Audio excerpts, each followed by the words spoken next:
These are the tools that need to be used. Please wear gloves before using this product. Clean up the stains with a cloth.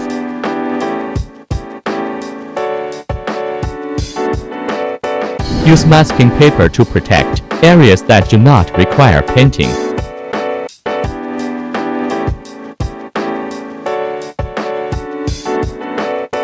Open the frosted glass paint and mix it evenly.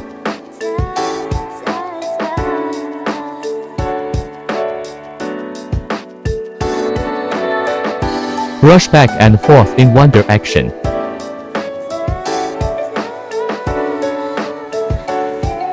Apply as little as possible multiple times. Wait for the first coat of paint to dry before applying the second coat of paint. Apply in the same way as the second coat.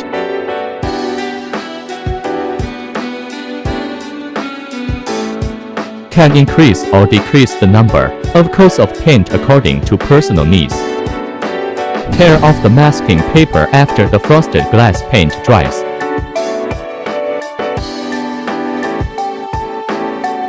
This is the effect of painting frosted glass paint every time.